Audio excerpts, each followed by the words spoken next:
Bonjour à toutes et à tous, bienvenue sur Tennis Break News. Nous avons le plaisir aujourd'hui d'accueillir la 59e joueuse mondiale, 6 titres en carrière sur le circuit WTA, auquel on peut ajouter la Fed Cup, remportée il y a 5 mois. Bonjour Alizé Cornet.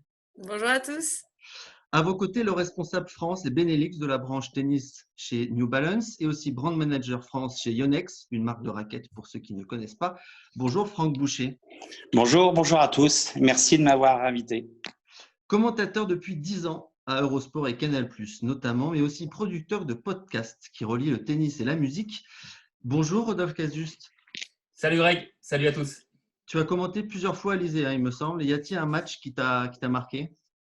Alors effectivement, je l'ai commenté plusieurs fois à l'époque où le tennis était retransmis sur Ma Chaîne Sport, le tennis féminin, la WTA. Et puis dernièrement, je peux parler d'un souvenir, c'est Roland Garros 2017 avec un beau parcours. Et je me souviens de son 3e tour où elle avait mis une raclée à Agnieszka Radwanska, quand même un grand nom du tennis. Après, elle avait perdu au tour suivant en 8e de finale contre Caro Garcia, mais je me souviens de ce souvenir-là en tout cas. Bon. Ouais, une belle année à Roland Garros. On parlera tout à l'heure d'autres bons souvenirs de votre carrière, Alizé. Et enfin, celui qui a fait tomber Boris Becker à Roland Garros en 1993 ou encore Pete Sampras à Miami en 1991. Excusez du peu. Notre druide, Rod Gilbert. Ouais, bonjour à tous. Je suis un peu moins druide aujourd'hui parce que Franck est un peu plus âgé que moi, donc je ne suis pas doyen de cette émission. C'est ça Franck commence. qui aura l'honneur, mais ravi d'être avec vous en tout cas pour parler tennis. Avant d'attaquer et de débattre sur les nombreux thèmes d'actualité, d'abord, comment allez-vous, Alizé? Est-ce que la compétition ne vous manque pas trop? Si, ça commence à manquer un peu, c'est normal. Là, ça va faire pas loin de 2 mois qu'on est enfermé à la maison. Mon dernier tournoi, ça remonte à Lyon, justement, chez Caroline Garcia. J'avais perdu au 2e tour, donc là, ça nous ramène au début du mois de mars, il me semble. Ouais, donc ça commence à faire un peu long, mais pour être complètement honnête, moi, je vis vraiment très bien ce confinement. J'avais jamais passé 2 mois chez moi d'affilée, enfin jamais. Depuis le début de ma carrière en 2005, j'avais pas passé 2 mois d'affilée chez moi. Et je me suis rendu compte qu'en fait, ça faisait beaucoup de bien de se poser un peu et d'avoir, entre guillemets, une vie normale pour quelques semaines. Après, il faudrait pas que ça dure trop longtemps parce que je pense que les fourmis dans les jambes vont pas tarder à se manifester. Mais en tout cas, pour le moment, moi, je garde le moral et je suis en pleine forme. Et vous arrivez à travailler à distance avec vos coachs avec une préparation physique ou... Alors, en préparation physique, je suis quand même un peu calée maintenant. J'ai mon préparateur physique qui veille au grain, qui me demande si tout va bien, mais on va dire que je peux m'entraîner par moi-même. Il n'y a aucun souci là-dessus. J'ai plein de séances en tête et j'arrête pas de varier mes séances. Et au bout de 15 ans sur le circuit, c'est l'avantage quand on est une vieille du tour, c'est qu'on sait ce qu'on doit faire et comment on doit s'entraîner.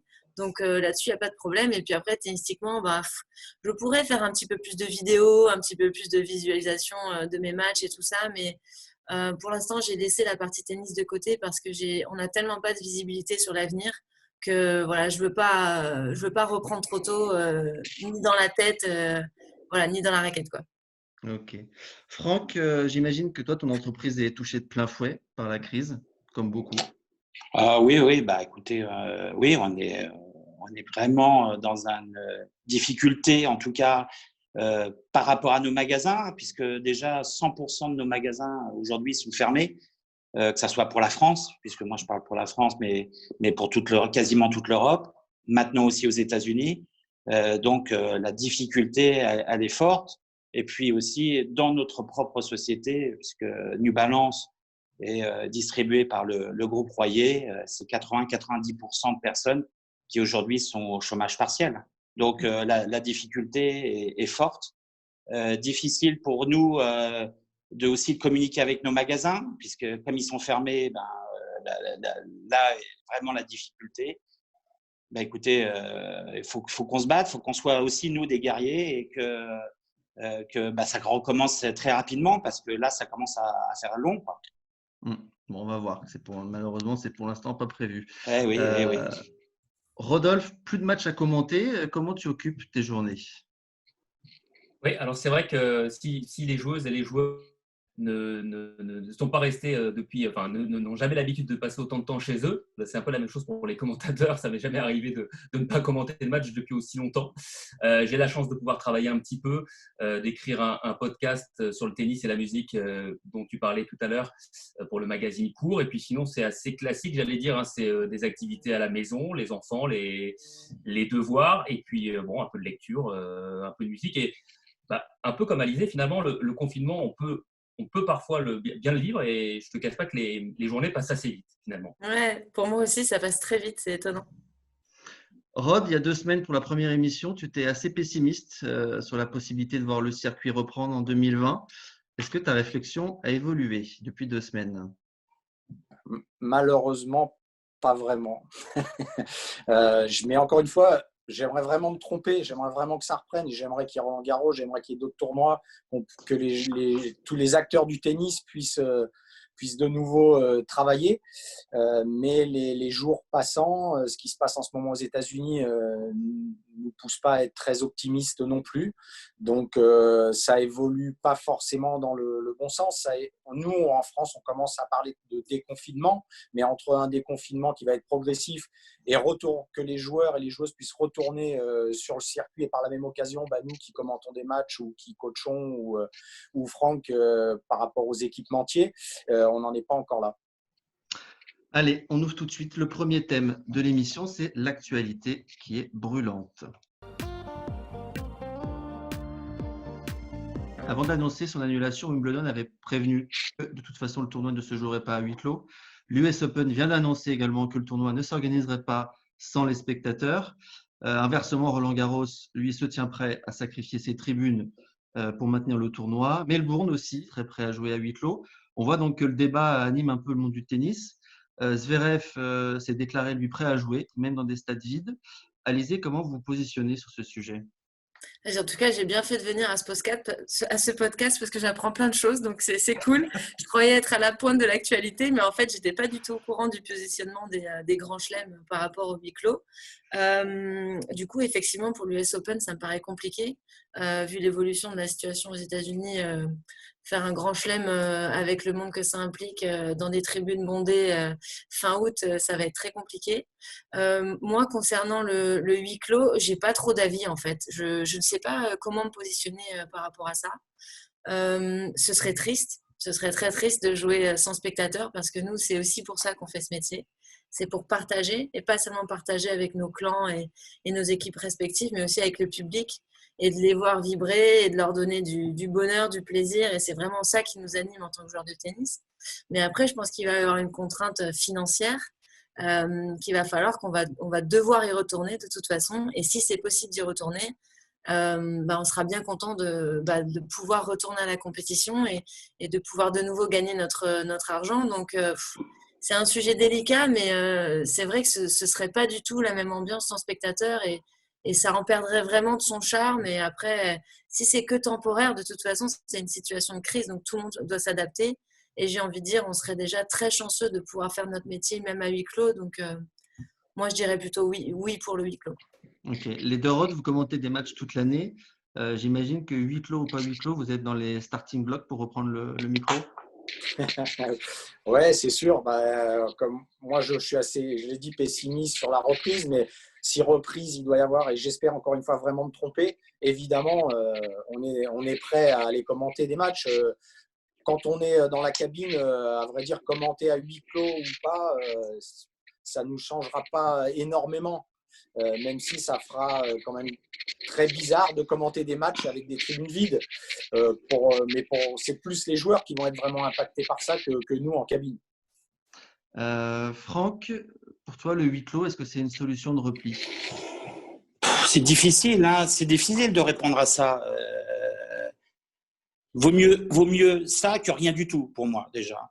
Par contre, effectivement, pour des équipementiers et pour le monde du tennis et l'écosystème du tennis, c'est catastrophique parce que c'est important pour les fans de tennis, c'est important pour les joueurs, c'est important pour tout l'écosystème qui tourne autour. Hein. C'est pas que les fabricants de tennis, c'est peut-être les sociétés d'hôtesses, c'est les sociétés d'événementiel, c'est c'est tout ce qui tourne autour du tournoi de Roland-Garros, parce que le tournoi de Roland-Garros, c'est bien, mais il y a tellement de sociétés qui tournent autour de ça. Donc, les joueurs, oui, mais l'important, c'est tout l'écosystème qu'il y a autour. Et c'est vrai Après, est-ce que les fans ne préfèrent pas tout de même voir quelque chose se passer à la télé que pas voir de tennis du tout? Je me dis, enfin moi, si j'étais fan de tennis, et je le suis, donc si je devais pas participer à Roland-Garros demain, mais qu'on me disait, bon, moi, ça va se jouer à huis clos et du coup, vous pouvez regarder de chez vous, je serais bien contente quand même. Donc, je suis d'accord avec toi, Alizé. Hein, c'est déjà une solution. C'est sûr qu'on veut toujours mieux, mais si déjà au moins il y a cette solution, bah, prenons de toute manière. Ça permettrait de faire repartir un petit peu le circuit Bien sûr. sur au moins une base, quoi. Parce que si on attend que ça revienne comme c'était avant, j'ai envie de dire, je pense qu'on peut attendre effectivement très longtemps. Donc, il suffira de mettre des applaudissements. Voilà, ce sera déjà ça. Des basses avec des applaudissements voilà, exactement, à chaque point. Pour rester sur l'aspect économique du huis clos, Franck, on sait désormais que les droits télé ont pris le dessus sur la billetterie, mais il y a un autre aspect qui est souvent négligé, c'est les relations publiques pour les marques. Est-ce que c'est indispensable pour elles d'être visibles, d'avoir une visibilité maximale dans les tournois? Et pour ça, il faut des spectateurs ou même pour les marques, un huis clos, c'est pour celles en tout cas qui sont visibles à l'écran. C'est pas que d'être dans le stade, c'est la visibilité globale de Roland-Garros. Bon, nous, c'est important. Il y a des moments où, par exemple, la période Roland-Garros, pour toutes les marques, c'est une période importante. Il y a des lancements de collections, il y a des lancements de produits, il y a de la technologie qui se lance à certaines périodes pour qu'on puisse communiquer davantage sur cette période-là grâce à Roland-Garros, grâce aux joueurs. Si on retire tout ça, c'est compliqué. Tout le monde ne peut pas communiquer à la télévision ou dans l'équipe ou dans certains magazines. Donc, l'important, c'est de voir du tennis, c'est que nos magasins spécialistes puissent communiquer énormément grâce à Roland-Garros, voir du tennis à la télé. Tout ça, c'est important. On a des contrats de partenariat avec les joueurs. C'est des moments où on le partage pendant des gros événements. On leur demande certaines choses, mais s'il n'y a pas de public, s'il n'y a rien autour, ça devient très compliqué. D'ailleurs, Franck, ça se passe comment du coup de votre côté avec New Balance par rapport au contrat joueur? Est-ce que vous, s'il n'y a pas de reprise, comme le dit Rod, en 2020, est-ce que vous décalez du coup vos fins de contrat à l'année prochaine ou ça se passe comment? Moi-même, je me pose la question avec l'auto, donc ça m'intéresse d'avoir ton avis. Moi, je l'ai vu ton contrat, Alizé, donc tu rassures-toi, ça va être décalé. Okay, non, je pense que une marque, c'est un partenaire pour un joueur. On n'est pas là pour sanctionner. Donc, intelligemment, je parle pour New Balance, comme je pourrais parler pour Yonex, forcément, on décale de 2 mois ou 3 mois jusqu'à temps que vous puissiez rejouer, bien évidemment.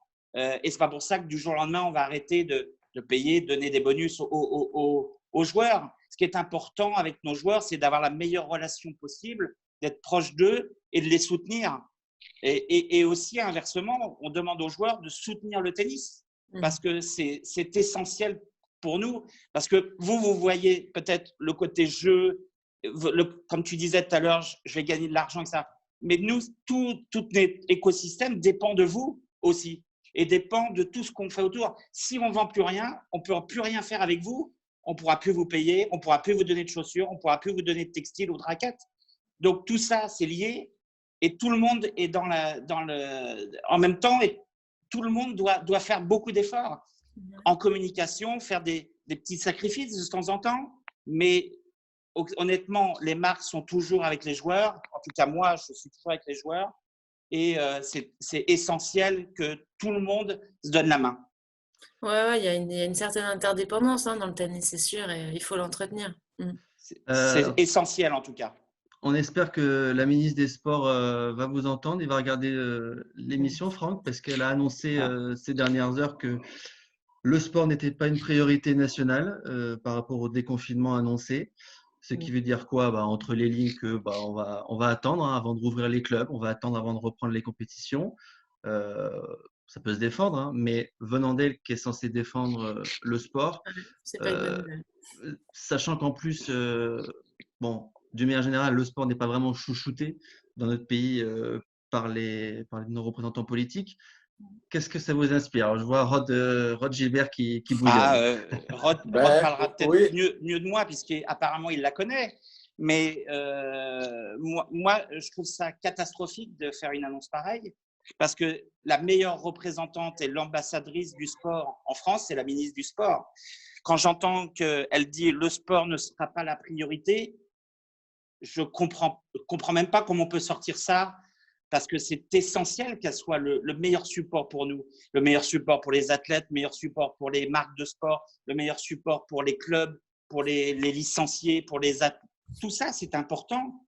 Et si elle ne pousse pas derrière pour que le sport revienne, et on le voit sur tous les réseaux sociaux, tout le monde aujourd'hui fait du sport, tout le monde va faire son petit footing, tout le monde, il y a plein de salles de fitness qui se sont montées sur le e-commerce ou sur d'autres réseaux. C'est essentiel le sport, et ça permet aussi, dans la vie de tous les jours, peut-être de décompresser, ça permet de résoudre certainement des problèmes de famille, parce que le sport est essentiel. Donc, je ne comprends pas comment on peut dire une chose pareille. Et il y a plein de sports aujourd'hui qui sont comme le tennis, comme le golf, comme l'équitation, qui sont des sports individuels qui peuvent se pratiquer sans aucun problème. Il faut faire attention, bien sûr, mais à partir de ce moment-là, on peut le pratiquer. Donc, je ne comprends pas comment on peut dire une chose pareille. Ne pensons pas toujours qu'il y a l'événement. Il y a la pratique et l'événement. Justement, je reviens vers toi, Rod. L'Autriche a annoncé la reprise des sports compatibles avec la distanciation sociale, c'est ce que venait de dire Franck. Ça concerne le golf, l'athlétisme, l'équitation, le tir et le tennis, évidemment dans un cadre réglementé, puisqu'il prévoit notamment de marquer les balles de façon à ce que chaque joueur ne touche pas les balles de l'adversaire. Mais bon, quand on veut, on peut trouver des solutions. Donc, Rod, comment tu réagis toi, au propos de la ministre? Ben moi, je suis choqué d'abord parce que la ministre, c'est quand même une ancienne médaillée olympique, donc elle connaît le sport de haut niveau. Quelle mauvaise communication, quel mauvais message envoyé à tous les gens qui travaillent dans le monde du sport. Bien sûr, la priorité, c'est la santé, évidemment. Mais le sport, il participe à une bonne santé. On a besoin du sport. Et dans un sport comme le tennis, qui plus est, on devrait être un des premiers sports à être déconfiné, parce que je pense qu'il y a vraiment moyen de pouvoir pratiquer cette activité avec un minimum de risques. Aujourd'hui, j'ai le sentiment de prendre beaucoup plus de risques en allant faire mes courses au supermarché que d'aller taper la balle avec un copain en prenant… en ayant les gestes barrières, en faisant vraiment attention à ma santé. Et je sais qu'il y a des pays, notamment en Russie, où ils ont laissé les cours ouverts sous certaines conditions. Pas être plus de 2 sur le terrain, changer les balles voilà, à chaque entraînement, de ne pas reprendre les mêmes balles. Évidemment, se laver les mains à l'entrée, à la sortie. Encore une fois, le risque zéro n'existe pas, mais enfin, on les aurait quand même énormément minimisés. Et je trouve bien que l'Autriche voilà, soit un des premiers à avoir fait cette communication-là. Alizé? Ouais, je ne vais pas répéter ce qu'ont dit Franck et Rod, mais je pense qu'il y aurait des solutions. Est-ce qu'ils ont vraiment envie de les trouver, ces solutions? Est-ce que c'est leur priorité en ce moment? Je ne suis pas sûre, mais c'est abandonner un peu baisser les bras sans vraiment essayer. Et je rejoins Franck sur un point, c'est que je pense que le sport à l'heure actuelle dans les foyers, c'est ce qui fait garder le moral aux gens et c'est ce qui leur permet de traverser cette épreuve, le fait de se dépenser, d'avoir le temps de faire du sport. Ça manque à beaucoup de gens à l'année. Et là, en confinement, ils ont vraiment le temps de le faire et on voit que les gens finalement gardent le cap grâce à ça. Donc, je pense que ça devrait faire partie, au contraire, d'une des priorités. Après, je ne parle pas forcément du sport de haut niveau, mais du sport en règle générale ne devrait pas être mis de côté. Oui, parce qu'il y a tous les clubs, en fait, ils sont en survie dans tous les sports. Donc, Oui, et beaucoup sont impactés, pas que les joueurs professionnels, mais il y a des joueurs qui sont en début de carrière, il y a les enseignants, beaucoup d'enseignants qui sont en profession libérale, qui sont super impactés par ce qui se passe en ce moment et qui sont dans une situation très difficile. On était aussi en période où il y allait avoir tous les interclubs, où il y a beaucoup de joueurs qui sont pas forcément les joueurs tout en haut, mais qui vivent de ces interclubs et qui aujourd'hui sont sanctionnés. Et donc, pour eux, comme pour beaucoup, c'est très important que les clubs rouvrent et qu'on puisse retourner sur les cours, soit pour les pros pour s'entraîner, soit pour les enseignants pour pouvoir travailler. Alors, en plus, on a une chance que notre sport, qui est le tennis, peut jouer à l'extérieur aussi. Et c'est une période, on voit, il fait super beau en ce moment. C'est une période où tout le monde pourrait aussi aller sur les cours. C'est 2 personnes. Comme disait Rod tout à l'heure, dans un supermarché, je reviens d'un supermarché, il y avait 150 personnes dans le supermarché. Donc c'est pas possible qu'on dise, quand il y a 2 personnes sur un terrain, on peut pas le faire. Il y a des possibilités, je pense. L'aspect non négligeable de cette suspension du circuit, elle est aussi économique. Alizé, j'imagine que vous comprenez et que vous partagez l'inquiétude de centaines de joueuses et de joueurs en grande difficulté en ce moment. On a beaucoup moins entendu la WTA sur ce sujet que l'ATP. Pourtant, un communiqué a été fait en commun avec l'ATP et la WTA qui annonce, en tout cas, des mesures pour aider les joueurs et les joueuses mal classés. Est-ce que vous avez eu vent du contour de ces mesures et qu'est-ce que vous en pensez? Moi, j'ai eu seulement vent de la rumeur que l'ITF allait aider les joueurs entre 250 et 700, comme tout le monde. Moi, j'ai pas d'infos supplémentaires qui vient de la WTA. J'ai eu un email hier comme quoi on allait avoir des nouvelles dans les prochains jours. Et d'ailleurs, j'ai un meeting demain par visio avec Steve Simons et pas mal de joueuses du top 100. Tous les vendredis, en fait, à 16h, on a un meeting. Toutes les joueuses peuvent y participer si elles le souhaitent et on peut poser les questions justement qui nous viennent à l'esprit par rapport à tout ce qui se passe en ce moment. Et je pense que demain, cette question-là d'aide financière et de plan d'aide par rapport aux joueurs moins bien classés va être soulevée, mais j'ai aucune idée de ce qui va en sortir. Je ne sais pas qui va contribuer à cette aide. Je pense qu'il y a un plan qui va être mis en place, ça c'est quasiment sûr. Mais de quelle manière, je ne sais pas encore et je pense que j'aurai beaucoup plus d'informations demain. Puisqu'on parle de solidarité, Alizé, j'aimerais rappeler que vous êtes la marraine de l'association Princesse Paloma. Vous avez été touchée par le combat de cette petite fille. Vous voulez nous en dire quelques mots peut-être? Oui, bien sûr. Paloma, je l'ai rencontré l'année dernière lors d'un vernissage d'un de mes amis peintres qui s'appelle Grégory Berben. Et c'est lui qui m'a mis en contact avec Paloma et son papa. Et c'est vrai que c'est une jeune fille très touchante qui fait face à une maladie orpheline qui en gros l'a fait souffrir puisqu'elle a perdu l'usage de ses yeux et l'usage de son ouïe et malgré tout elle garde le sourire et une pêche incroyable et elle est hyper attachante. Donc c'est vrai qu'il y a un clip et une chanson qui a été créée par un rappeur niçois l'année dernière et il m'a proposé de faire partie de ce clip pour représenter une association et naturellement c'est l'association de Paloma que j'ai choisie. Et c'est vrai que du coup, je ne l'ai pas revue depuis l'année dernière. En plus, là, en confinement, on va devoir encore attendre un petit peu pour se revoir. Mais ouais, je trouve ça important on va dire, de faire parler de ces causes-là et de ces enfants qui se battent et qui ne doivent pas être seuls et qui doivent être soutenus par des gens comme moi qui peuvent faire parler d'eux, quoi. Merci en tout cas d'avoir évoqué cela. Merci. Bravo. Merci. En attendant la reprise officielle du circuit, la principale information de la semaine nous vient de Nice, votre ville de naissance, Alizé, avec l'annonce de Patrick Mouratoglou d'organiser un tournoi à huis clos dans son académie dès le 16 mai. Donc bon, avec les annonces de la ministre ces dernières heures, on peut douter si ce tournoi pourra avoir lieu ou pas. En tout cas, on annonce Tsitsipas, Goffin, Fognini, Paire, Popirine et peut-être que d'autres joueurs confinés actuellement dans le sud de la France pourraient les rejoindre. Que pensez-vous de cette initiative, Alizé? Je trouve que c'est une très bonne initiative. Moi, j'ai tout de suite été en contact avec Patrick après cette annonce pour savoir si les filles allaient être incluses dans cette compétition. Il se trouve c'est le cas ou pas? Oui. Il se trouve que ce serait dans les plans, mais encore une fois, c'est compliqué à organiser parce qu'il faut 10 joueuses capables de faire le déplacement dans le sud de la France. Bon, avec toutes les règles et les lois frontalières qui sont en place en ce moment, on ne sait pas trop qui va pouvoir voyager. Mais en tout cas, chez les garçons, ils ont effectivement déjà 5 joueurs. Et à partir du moment où il y aura une liste de 10 joueurs et 10 joueuses, le tournoi pourrait avoir lieu. Mais je pense, comme tu l'as dit, qu'on risque d'être freiné dans notre élan par le gouvernement et les nouvelles règles qui vont sortir prochainement. Mais en tout cas, j'ai envie de dire, il ne faut pas s'en étonner de la part de Patrick. Il tient pas en place, quoi. Il a toujours des idées, il a toujours envie de faire bouger le tennis, de mettre des nouvelles choses en place, de faire parler de lui aussi, mais dans d'une bonne manière pour faire avancer le tennis, pour aider les joueurs.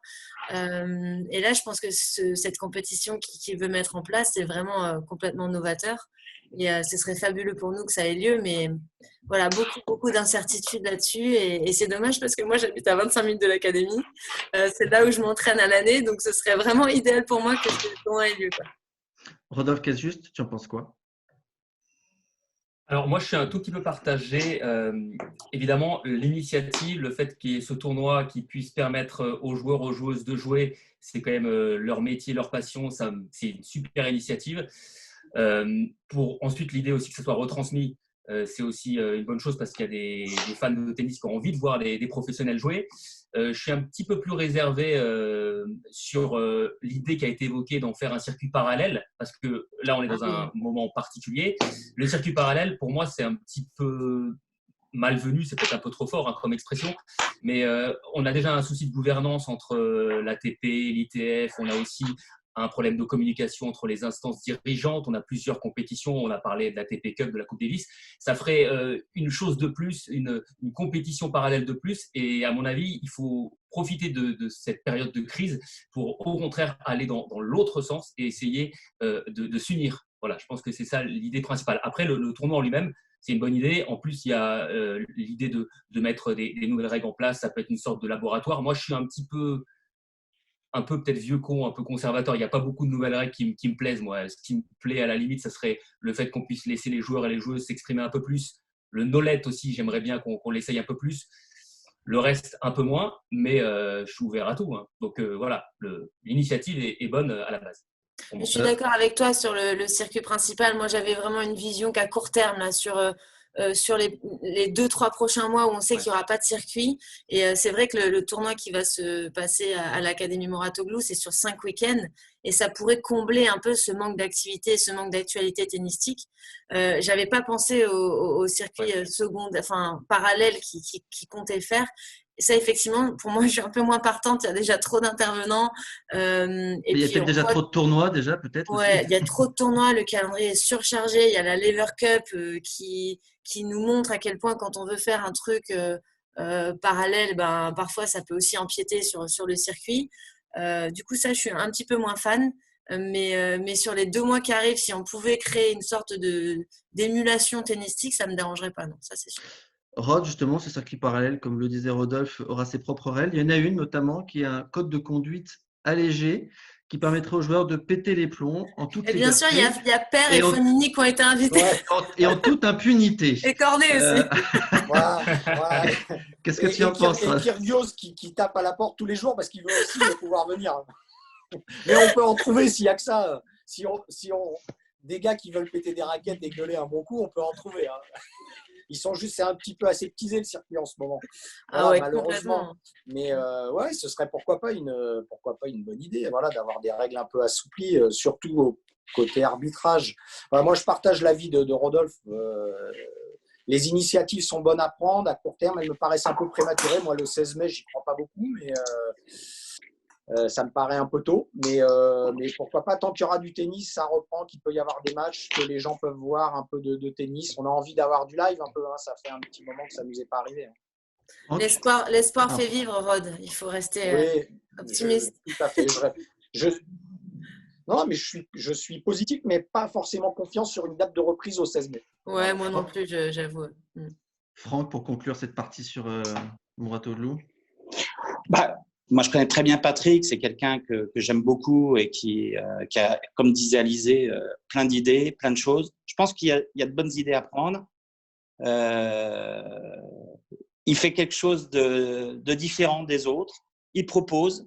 Je trouve que c'est positif. De manière, toute activation qui sera sur le tennis, qui apportera quelque chose de plus, il faut prendre. Aujourd'hui, on a vraiment besoin et tout le monde en a besoin. Et si Patrick a une bonne idée et qu'il a les financements derrière pour justifier cette bonne idée, pourquoi pas? Moi, je trouve ça très bien, mais qu'il n'oublie pas les filles non plus.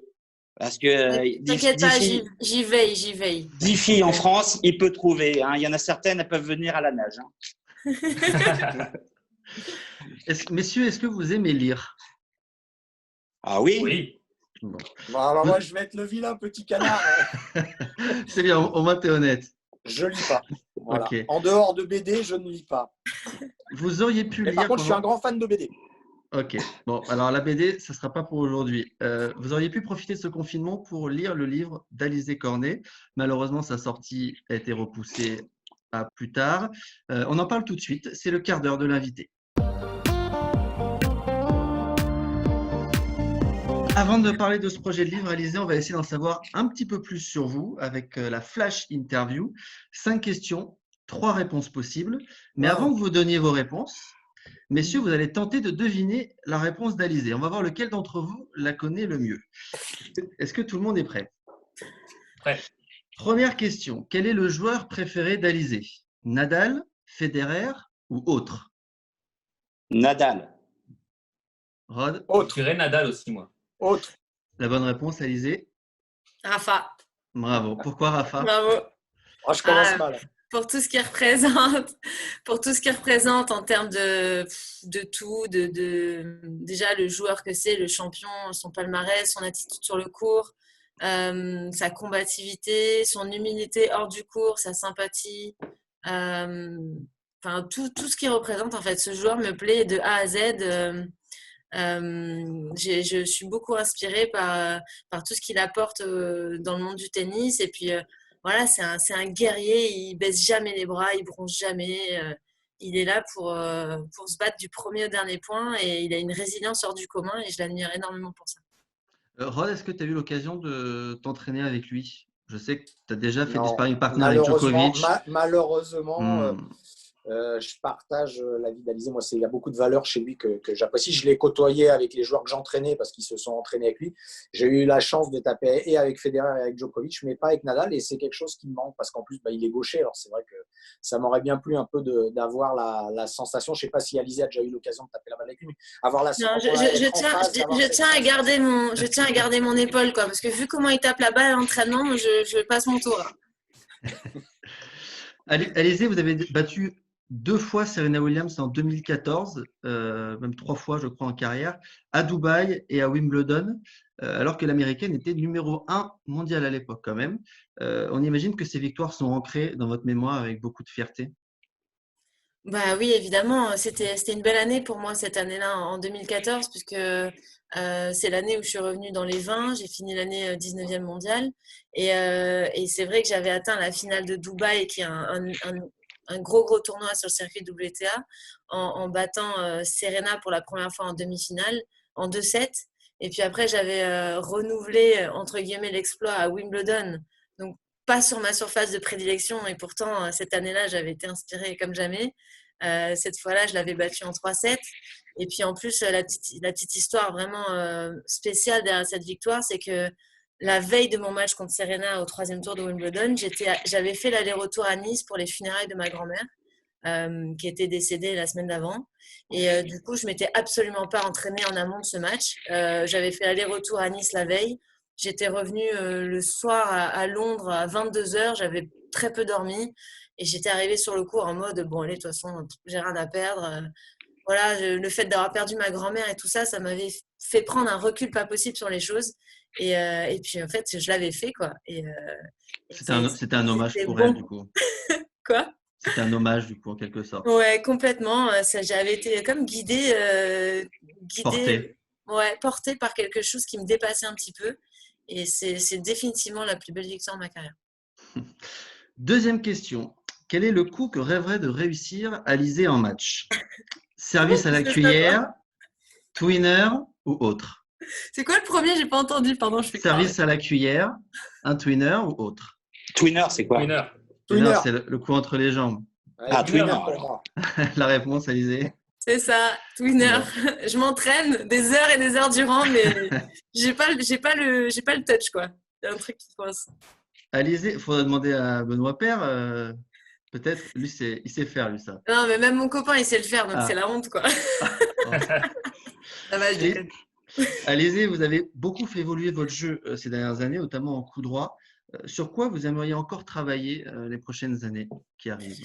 Alors là, l'objectif qu'on s'est mis en place, en tête avec ma nouvelle coach, qui est une Polonaise qui s'appelle Sandra Rappelez son nom, Zanicka. Voilà. C'était vraiment de faire évoluer mon jeu vers l'avant, puisque là, du fond du cours, je suis bien calée, mais c'est vrai que j'ai tendance à avoir un jeu un petit peu conservateur, où je passe beaucoup de temps derrière ma ligne de fond de cours. Je suis une très bonne contreuse, et physiquement, je peux me le permettre, sauf que je rajeunis pas non plus. Là, j'ai 30 ans, mon corps est un peu usé par ce type de jeu qui est quand même très demandeur.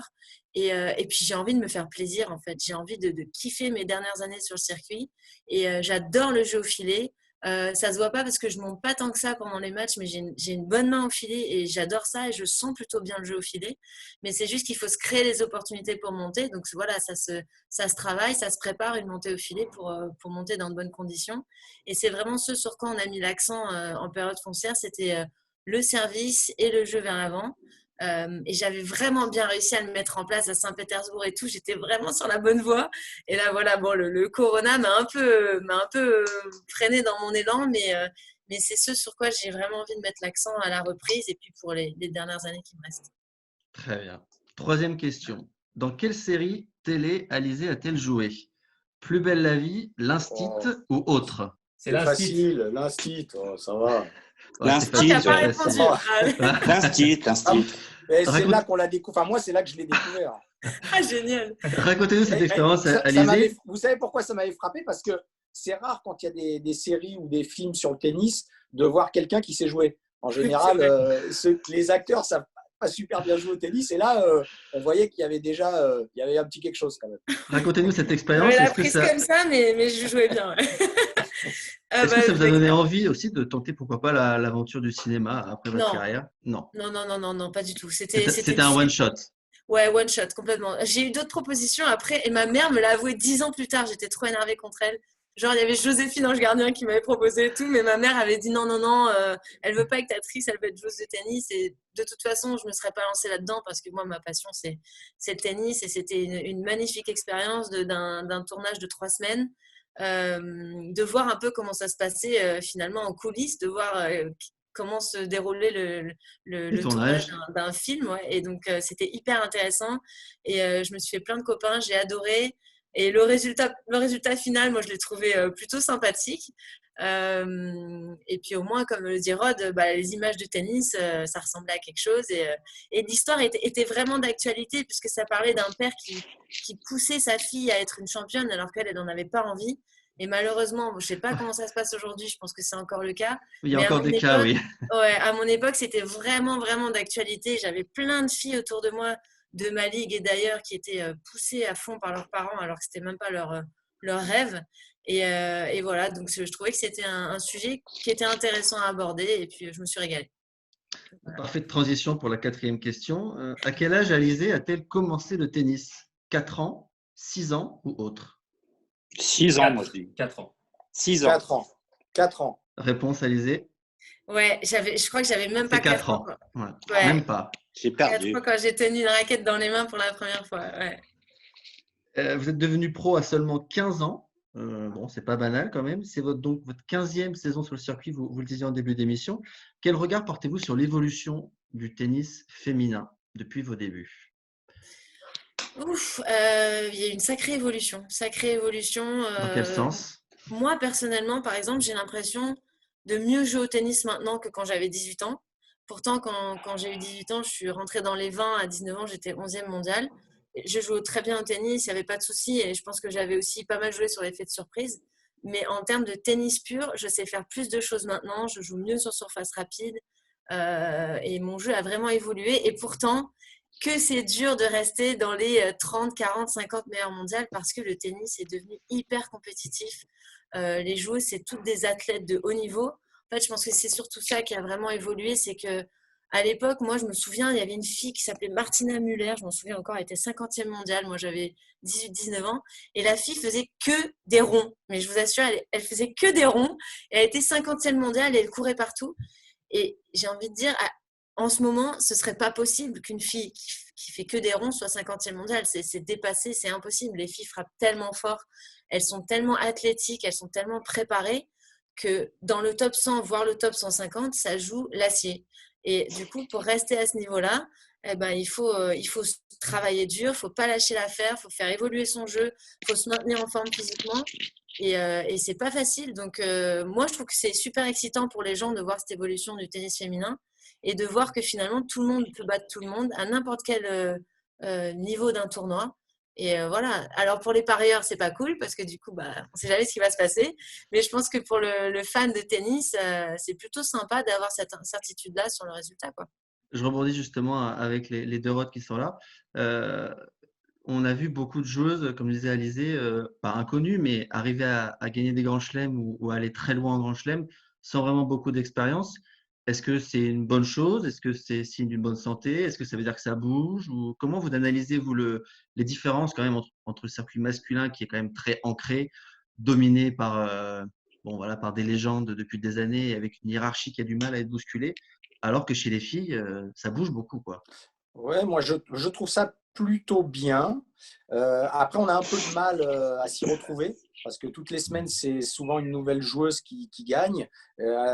D'ailleurs, à ce sujet, je trouve que la WTA ne fait pas du tout son boulot pour communiquer, faire de la Elle les met pas en communication à avant? travers ses joueuses, à travers ses meilleures joueuses. Si je caricature un peu, on fait descendre Simona Alep, on lui fait descendre les Champs-Élysées, personne n'arrête. C'est pas normal. C'est pas normal parce elle est tout en haut et qu'il n'y a rien qui est fait autour de ça. Ce qui est, à mon avis, pas le cas chez les garçons parce que l'ATP fait beaucoup plus pour ses joueurs que je pense que la WTA ne le fait pour ses filles. Il y a eu une grosse campagne Next Gen, par exemple, qui a été faite il y a quelques années.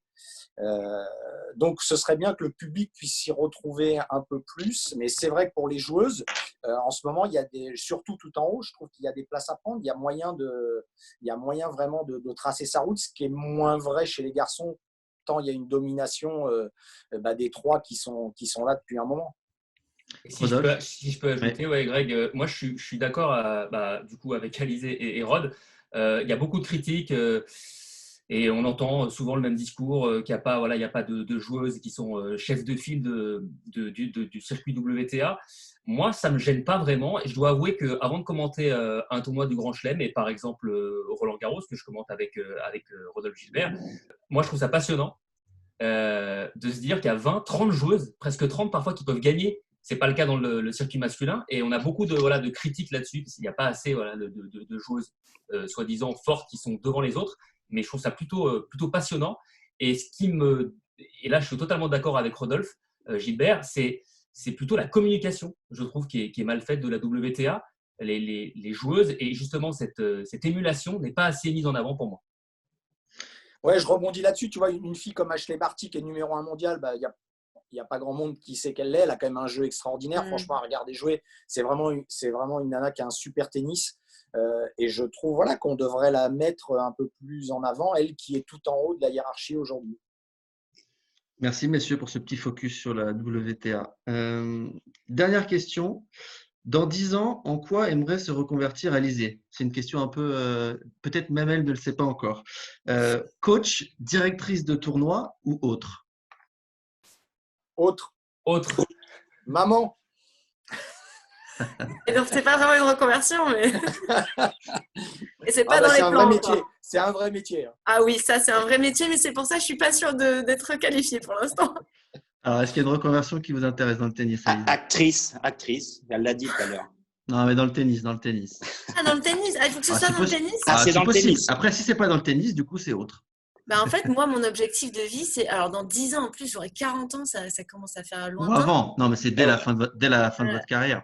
C'est d'avoir plusieurs reconversions, en fait. C'est ça, c'est que ça fait 30 ans que je fais la même chose de ma vie et j'adore. C'est jouer au tennis et j'ai des passe-temps et tout ça, mais toute ma vie tourne autour du tennis depuis 30 ans. Et ce que j'ai envie de faire à ma retraite, c'est d'avoir plusieurs chemins de vie, plusieurs reconversions. Et si je devais en choisir une dans le tennis et une hors tennis, je choisirais capitaine de Fed Cup dans le tennis. Ça, c'est sûr. C'est un de mes objectifs assez forts qui se dessine pas mal depuis quelques temps déjà. Et hors tennis, ce serait d'être écrivain. Écrivain, je veux dire, d'écrire des livres. Écrivain, je sais pas, ça fait un peu pompeux, mais d'écrire des trucs. Voilà. C'est parfait. On va en parler dans quelques secondes. Juste avant, j'ai entendu parler d'un projet de paddle à Lyon. Est-ce que le projet est toujours d'actualité ou pas? Bon, alors là, tu n'as pas mis tes fiches à jour, Ah Rigolo. ouais, Il est déjà au taquet, Ah ouais, elle cartonne, ça hein. cartonne. Elle cartonne au padel.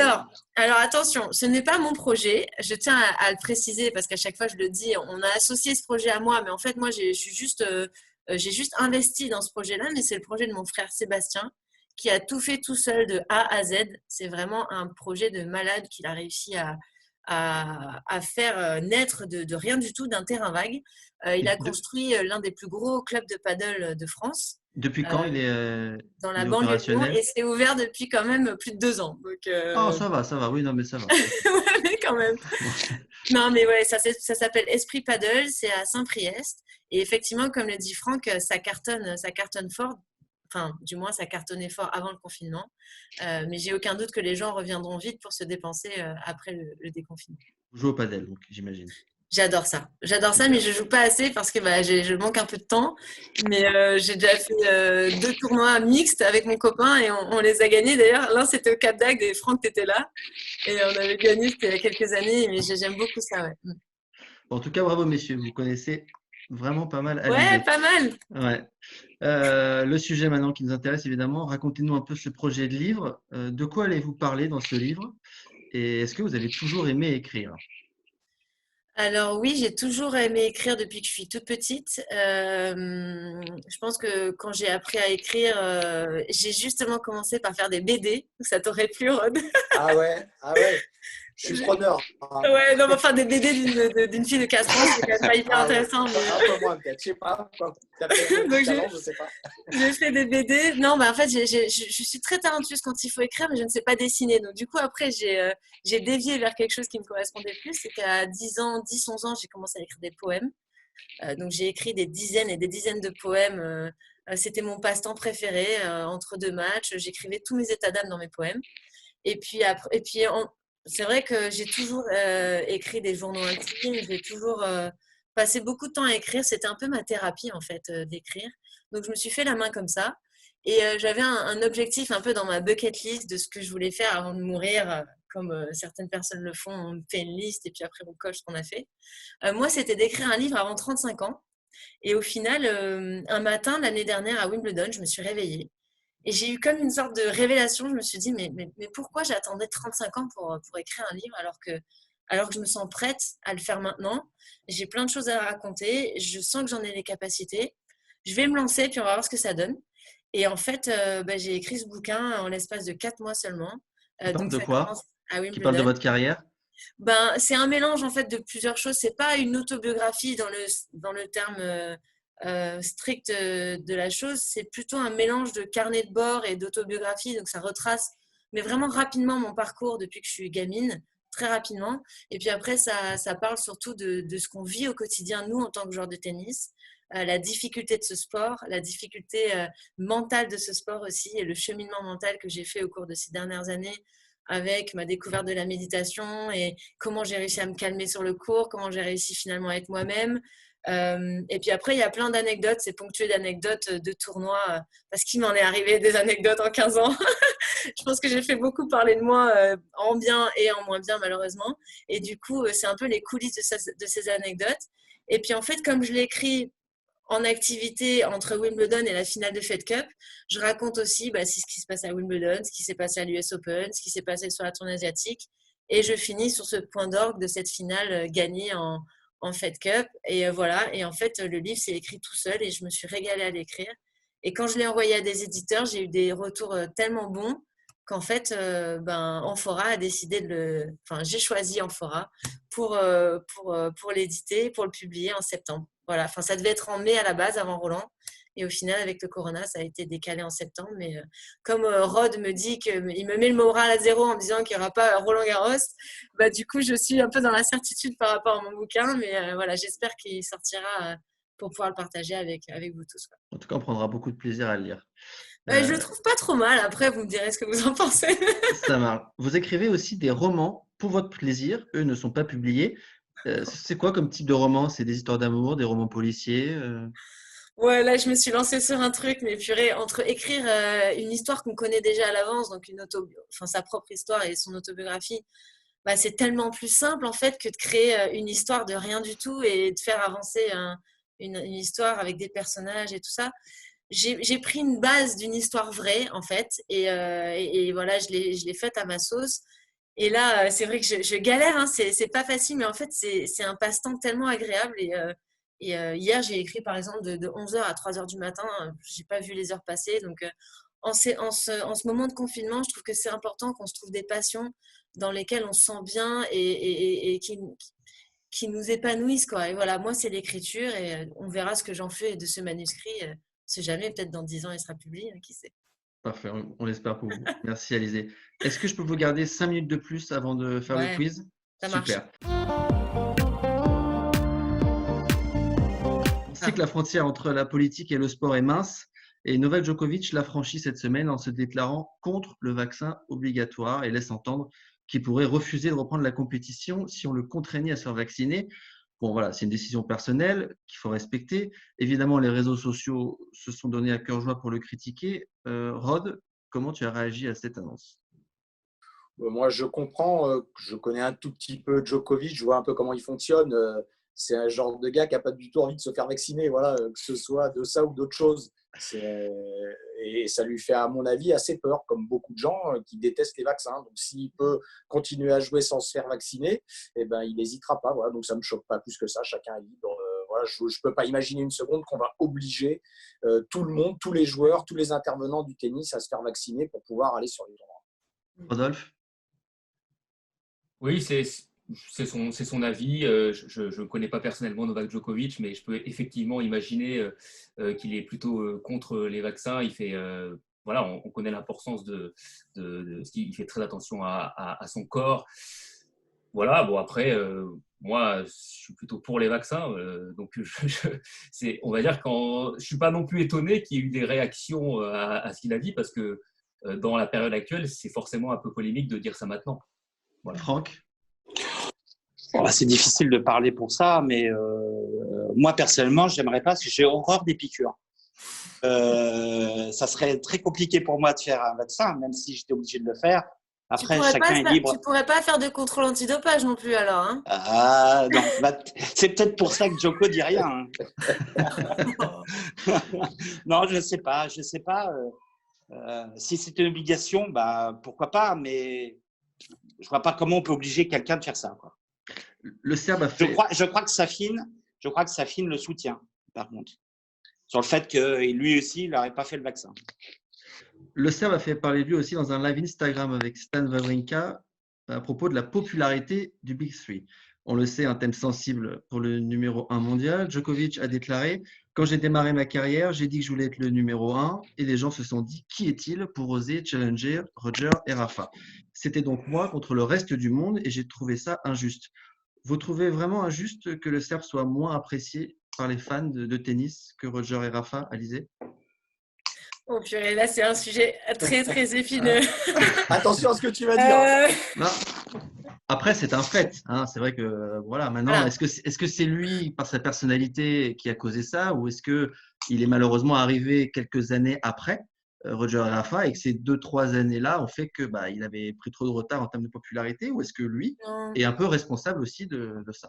Je pense pas que ce soit une question de timing. Moi, tout ce que je peux vous dire, je sais pas trop si c'est une situation injuste, pas injuste, justifiée ou pas.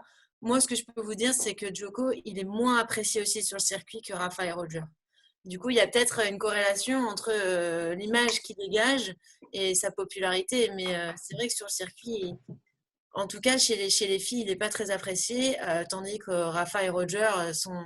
Mais c'est vrai maintenant, on les a quasiment mis sur un piédestal tellement haut, en fait, que c'est très dur de les détrôner.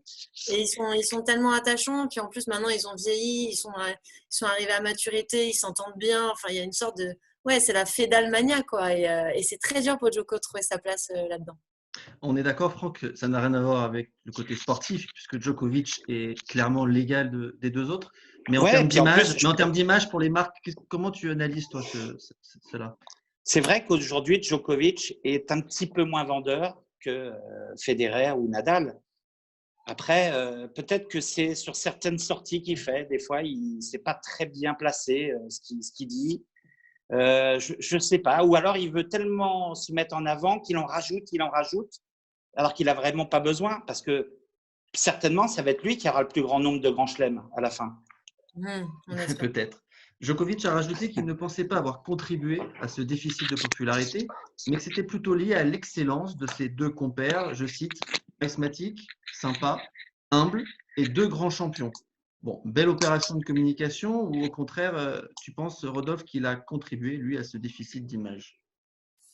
En fait, ta question rejoint un peu ce que vient de dire Franck. C'est-à-dire que si la question c'est de savoir si c'est injuste qu'on dise que Novak Djokovic soit moins apprécié parce qu'il a dit lorsqu'il est arrivé qu'il voulait être numéro 1, effectivement, je trouve que c'est injuste parce que là, c'est pour moi plutôt de l'ambition et on ne va pas dire trop ça aujourd'hui de Tsitsipas ou de Zverev et c'est plutôt bien de l'avoir de l'ambition. Et je pense que du coup… Et surtout, il l'a réussi. En plus, il l'a réussi. À mon avis, il se trompe.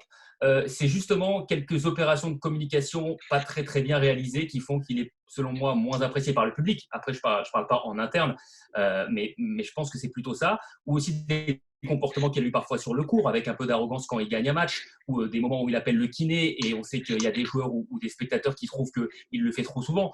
Pour moi, elle est là la vraie raison du fait qu'il soit moins populaire. Mais après, ce qui est injuste aussi, et tu l'as dit juste avant, et je comprends que lui trouve ça injuste, c'est que c'est un champion énorme. C'est un monstre du tennis. Il va peut-être battre tout le monde. Il a même réussi à inverser les codes du tennis. Il est en avance par rapport aux deux autres. Il est en avance. Quand même, j'aimerais rappeler que avant lui, ça c'est déjà arrivé avant, mais c'est celui qui fait qu'aujourd'hui, parfois le retour de service est devenu une arme plus importante que le service. Il a réussi à inverser certains codes du tennis. Mais le problème pour lui, c'est que les joueurs les plus populaires, c'est pas seulement ceux qui ont le plus de titres, qui sont les plus monstrueux physiquement, mentalement, c'est aussi des joueurs qui sont charismatiques, qui peuvent paraître plus sympathiques, et ça, il peut rien y faire. Mais ça doit être dur pour lui, ça, je suis d'accord. Rodolphe, pour conclure sur ce débat. Oui, je crois aussi c'est beaucoup aussi une question de comportement. Il a d'abord pas le respect du vestiaire. Ça, c'est important. Il a aussi eu par moments un entourage assez bruyant dans les tournois qui ont déplu à pas mal de gens. Une attitude sur le court aussi, comme le disait Rodolphe, où il a souvent essayé de truquer un petit peu, de dire qu'il allait arrêter, qu'il était blessé, tout ça, et puis finalement qu'il était aussi asthmatique, que ceci, que cela, enfin surtout au début de carrière. Et il a un déficit d'image par rapport aux deux autres qui, justement, eux… sont ultra fair-play, ont le respect du vestiaire. Je connais pas un joueur qui me dit moi Nadal je l'aime pas, il se comporte pas bien. Voilà, alors que c'est pas le cas chez Djokovic, malheureusement pour lui, mais c'est pas du tout une question sportive. Le respect sportif avec les résultats qu'il a eu, c'est vraiment, je pense, quelque chose de comportemental. Dernière question avant de passer au quiz, toujours avec Djokovic, très présent en ce moment. Le Serbe a cette fois fait un live avec Fabio Fognini où il a déclaré qu'il aimait bien la nouvelle règle du no-ad adoptée en double et aussi au next-gen. Alizé, mon petit doigt me dit que cette règle ne vous plaît pas du tout. Le no-ad en simple, non, je ne suis pas fan. Moi, je suis un peu comme Rod, je suis un peu old-fashion là-dessus. J'aime pas trop les nouvelles règles non plus. J'aime bien que l'essence du tennis soit à peu près conservée. Donc, le no-ad, je pense que ça brouillerait vraiment les pistes en fait et ça changerait complètement les scénarios des matchs. Après, il y a une folie en ce moment dans le marketing du tennis et qu'ils veulent absolument accélérer tout ce qui se passe sur le terrain. Ça part de l'échauffement au temps entre les points. Alors ça, je peux le comprendre, accélérer un petit peu le temps entre les points qui a été parfois exagéré par certains joueurs. Mais là, maintenant, ils veulent même accélérer les sets, le scoring, tout. Enfin, je veux dire, bientôt, comme le disait Gilles Simon il n'y a pas si longtemps, on aura des matchs de 45 minutes et puis on va plus avoir d'échauffement, on va jouer, on va plus pouvoir boire et puis on sortira du cours. Ça va devenir une usine à gaz et en fait, ça me gêne un petit peu, moi, ce principe, quoi. Voilà. Rodolphe s'était exprimé tout à l'heure dessus, mais Franck et Rod, vous avez un mot à dire sur ces nouvelles évolutions, ces nouvelles règles? Moi, j'ai pas grand-chose à dire sur ça. Moi, je suis pas comme Alizé sur le terrain. C'est eux qui doivent le sentir, c'est eux qui doivent dire si aussi ils veulent changer leurs règles. C'est c'est aux joueurs de décider avant tout, savoir s'ils acceptent ou pas de changer de règles. moi, mentalement, physiquement, je trouve que c'est pas très bien. C'est là où on voit qu'un joueur est plus fort qu'un autre aussi. Et c'est pas sur un coup de dé. Rod. Ouais, moi, pour l'avoir aussi un peu testé à mon humble niveau, moi, j'aime pas le Noah. Ça fait basculer la partie dans un sens, dans l'autre, trop rapidement. Il y a quelques mesures, le no-let par exemple, qui joue beaucoup maintenant chez les juniors. Celui-là, il fait plus l'unanimité, j'ai l'impression. En fait, je me suis aperçu, moi j'ai du mal, hein, j'avoue, je suis comme vous, hein, moi je suis plutôt raquette en bois que évolution, mais le no-let chez les juniors par exemple, c'est quelque chose qui est rentré complètement dans les mœurs. Les joueurs, ils jouent, voilà, ça continue à jouer, c'est intégré. Mais ça ne fait pas basculer une partie rapidement comme ça dans un sens ou dans l'autre. Ça, effectivement, ça accélère. Mais comme disait Alizé, c'est vrai que les joueurs, souvent, ils prennent beaucoup de temps entre les points. Voilà, là, on devrait essayer de trouver des règles pour accélérer le jeu. Interdit d'aller s'essuyer après un ace ou une double faute quand il n'y a pas eu un point. On ne peut pas prendre comme ça à chaque fois, être borderline sur les 25 secondes. Là, il faudrait que ça joue un peu plus vite. En revanche, ou limiter les toilet break à un par tournoi. Non, mais quand on est en revanche, ça arrive qu'on mette les arbitres mettent des avertissements à des joueurs ou des joueuses alors qu'on est à 5 partout au 3e ou au 5e, qui fait 40 degrés et qu'il y a eu un échange de 40 coups. Et bien, évidemment, le joueur il a besoin de récupérer un minimum pour pouvoir quand même jouer le point suivant dans les meilleures dispositions. Mais de voir des joueurs qui s'essuient après à chaque ace, chaque double faute, chaque retour qui va dehors ou dans le filet, c'est vrai que c'est un peu pénible. Allez, le moment tant attendu par vos fans, tout de suite, c'est le quiz. On va faire 2 équipes, la team Rod contre la team Alizé. Les 2 Rodolphe ensemble, vous jouerez contre le duo Franck et Alizé.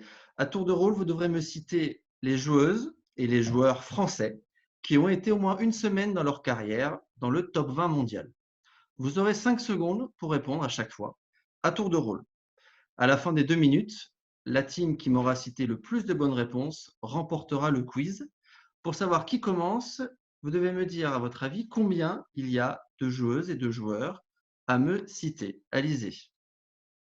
Depuis quelle année? Depuis, ça remonte à 73. Ça remonte à loin. Ouais, 73 pour le… Ouais. Ok, je dirais 68.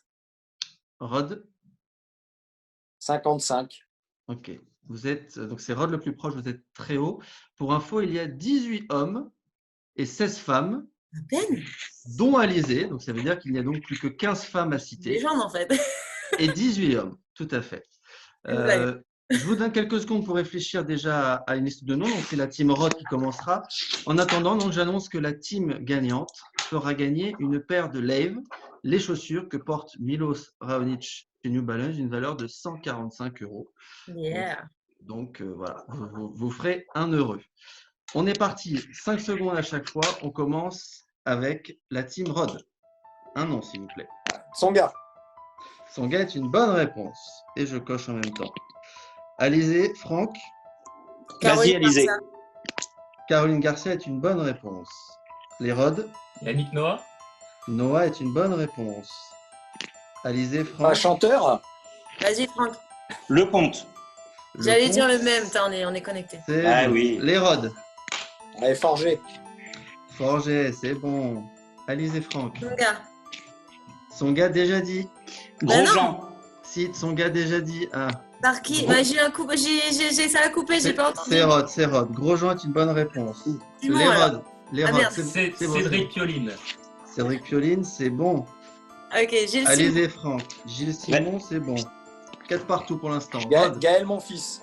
Gaël, mon fils, c'est bon. Vas-y Franck. Tosia. Tosia, c'est bon. Arnaud Clément. Arnaud Clément, c'est bon. Je sais plus qui a été dit, moi, Mladenovic. Mladenovic, ça n'a pas été dit, c'est bon. Marie Pierce. Marie Pierce, c'est bon.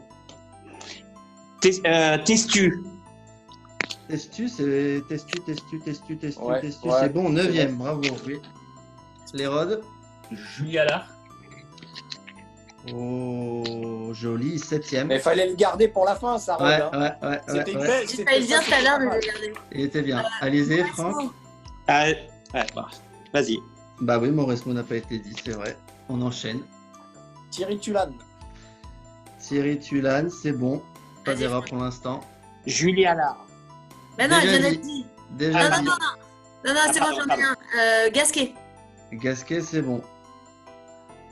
Les garçons? Moi, j'ai Benoît Paire. Benoît Non. Paire, c'est bon. 18e. Si, Ouais. 18e. Ah, putain. Alors moi, Alizé, je dis Pouille. Oui, Oui, tout c'est à bon fait. aussi. bien vu, ça. Les Rods? Vas-y, j'ai un trou là. Rodolphe Gilbert. Il reste encore Qui a été un. dit, j'ai pas entendu.